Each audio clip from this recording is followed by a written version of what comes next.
just want to make sure that, in case we don't forget, that Tammy just did all this for us, right? Like, and Teal helping get everything together, so they were so awesome. Only three more, but definitely last not least, Hannah.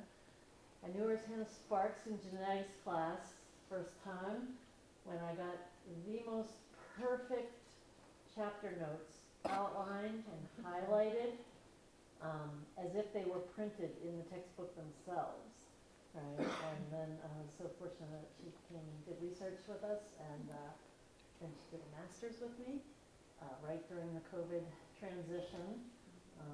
And honestly, I use her graduate proposal with the timeline and the slides, because she gave me permission, as examples in the tech writing class. This is how you lay out your plan, and you have a timeline, and then get everybody to agree to it, and then you're out of here. It's that simple.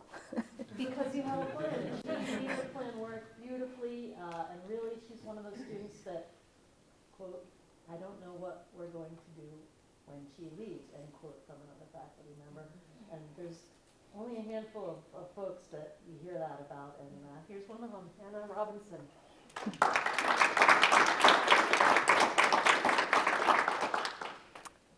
Thanks, Marisa.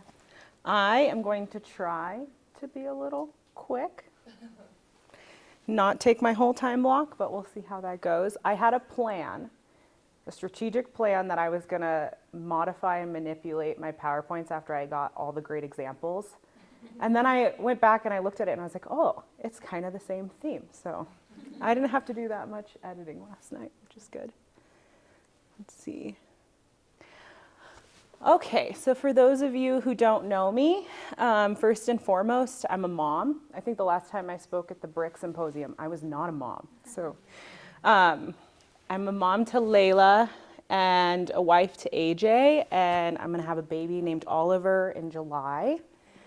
I'm a lab operations manager for Mesa Labs, and I currently live in Bozeman, Montana, where we just, I guess it was a year ago, but we scored a house, which means we're cemented in, which is like rare. It's rare in Bozeman.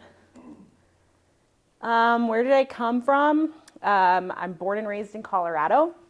I come from a huge blended family. I've got 5 sisters and a brother, and stepmom, stepdad, mom, dad, so big family. That's all of them there at my wedding. Growing up, that means I got to see more STEM roles within my family, which was awesome. My dad, I always grew up with him. He was an environmental abatement scientist, so he would go to job sites looking at asbestos, so he would do all the asbestos remediation. My mom was a CNA. My stepdad is a quality assurance manager for aerospace engineering for the company Northrop Grumman. So he can't tell me all of what he does, but there's science in there. And my grandpa was a dentist. How did I get here? So growing up in a blended family, there's not enough college dollars to go around. So I knew if I wanted to go to college and get it paid for, I had to play sports. And I liked it, which was good. So I ran track. I was way better at track than basketball, but basketball was my passion. So I followed that. And I always thought I wanted to be a doctor. So all throughout high school, I kind of already knew I wanted to do something with science. So after I graduated high school, I got a full ride scholarship to a community college called Western Nebraska. That's where I got my Associate of Science. It was 2 years of the most intense basketball I've ever played in my entire life. We were really good, like really good. I think we were like 32-1 or something the whole season, and we won a title, and I practiced 3 times a day, and that's not including weightlifting. It was in the cornfields of Scottsbluff, Nebraska, so there wasn't anything else to do. So school I was a student athlete, and they always say student athlete first, but I really played a lot of basketball and then fit in my studies when I could. And so then when it was time to graduate and I needed to go to a university, I was really looking for that elevation in my education because I knew that I kind of was already behind the curve as far as getting that research experience and those extracurriculars under my belt because I put all of my time and energy into some basketball. So I visited Montana Technological University, and I remember walking in and just seeing posters lining the biology department and being so intimidated and thinking, there's no way I could ever be as cool as these people doing science. Like, I don't know what I'm getting myself into. And I remember the first, because I took community college biology, I sat in Marissa's class and she gave us, as she, you know, how she does the packets of a test, and you're like, sitting down, you take this pre-test for genetics, and she's like, you guys already know all this. And I'm like, I don't think I do. But so I went to Montana Tech. Turns out it worked really well. I got my bachelor's and my master's.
But yeah, going out to the teachers was really special. Learning real-time problem solving when you show up and you're out of syringes. And I remember we had to like go to another classroom. Was it in Helena, Marisa? And we had to go to another classroom yeah, and steal some syringes and run like alcohol through the syringes so we could keep reusing them. We had like 5. Yeah. So learning how to figure out problems in real time because you couldn't just go back to the lab in Butte. And making meaningful connections away from the solitary lab bench. So getting to sit down and talk to teachers over lunch, getting to talk to students and see what they thought science was about, and, you know, hearing them ask questions and answering them. And it's definitely outside of the classroom sphere. And it was so special because they really just want to be involved, and they really just want to know what you're doing, and they just want to participate. And yeah, like even you guys probably hear it more than me, but going and getting to hear students say, oh, now I want to be a scientist. And you're like, yes, cool, we got one. You roped another one, cool. And that's my little sister, Abby. So Abby's a type 1 diabetic. So it was kind of fun to bring her out to the lab and show her some science and some researchy work. So that was her doing some phage discovery too. More research. So my graduate research was on the removal of toxin and integrase genes on a staphylococcal bacteriophage using CRISPR. So I worked with JB too. We just pass around phages and get to work on them. And that's the cool thing. There's just so many iterations of different research projects that can happen on the same phages. And there's so many different applications, which is awesome. Like hearing about iron-doped particles and thinking, oh my gosh, I used the same phage and I used it entirely differently. And what if we combine the two? So if you want to combine this one with yours, that would be cool. So yeah, and just speaking of multiple uses of the same phages, all the phages that you guys had in your classrooms, I've probably touched and annotated multiple genomes and characterized lots of them. So like, what's a pi cost? And I think it's what's the other one? I was there when it was discovered in your class. I can't remember. Mm-hmm. Can't remember. Lindwander. Yep, Lindwander.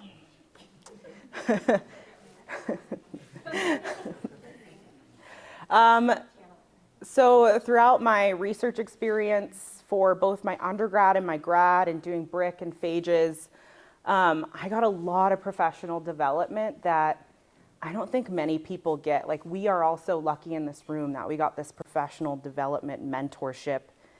Not many people get that special relationship where someone's pushing you, they're driving you, they believe in you. So Marisa was really that for me, and she still is to this day. Like, I still tell tales about her. Like, the time we were stuck at a -80 freezer and we're like trying to pull it open.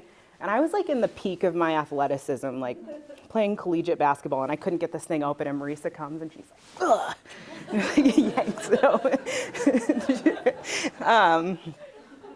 But yeah, she would really push me, and she believed in me more than I believed in myself. When I felt like I was failing, I was missing steps, or my experiment didn't go right, there was always a solution. There was always a try again. There was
part of it, I won't tell the class what you said. And I won't tell you guys either. We did the whole thing. And you're not surprised after you see what she can do. And I know that they're lucky to have you, and above and beyond any old MBA or anything, that you can see the data and make the trajectory that they need. And it's awesome. Thanks. All right.